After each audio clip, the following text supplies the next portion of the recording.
6 weeks ago, Ronald broke his hip after falling on the way to the community center. Ronald underwent surgery and spent 3 weeks in the hospital. Upon discharge, the doctor told Ronald that it may take approximately a year for him to fully heal. Ronald has not been taking the news well and feels worried that he may fall again, so he has stopped volunteering at the community center. He stays in bed, has lost interest in playing bingo, and has stopped phoning his friends. During a recent home care visit, the nurse noticed Ronald engaging in negative actions and thoughts. At this rate, I can't go back to volunteering. All of my friends will have forgotten about me, and since my wife is gone too, I'll be alone forever. Ronald starts to feel sad and hopeless. He thinks maybe things won't get better. I don't want to be a burden. I feel useless. That's why I don't bother calling them anymore. Because Ronald has stopped calling his friends, he has lost his social support, which adds to his feelings of depression.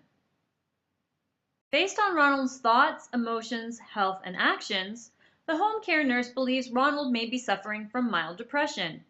She thinks that cognitive behavioral therapy may be able to help with Ronald's depression. Let's analyze Ronald's situation based on the mental health wheel. Ronald has a thought.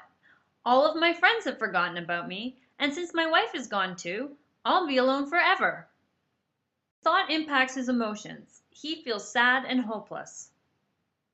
His thoughts and emotions impact his actions. He stays in bed and has stopped calling his friends. His actions impact his health. Staying in bed delays his hip rehabilitation, and social isolation makes his depression worse. Therefore, thoughts, actions, emotion, and health are all connected to each other. By targeting Ronald's actions and thoughts, cognitive behavioral therapy can help him with his depression. Let's see how Ronald can use this to stop the depression train in its tracks.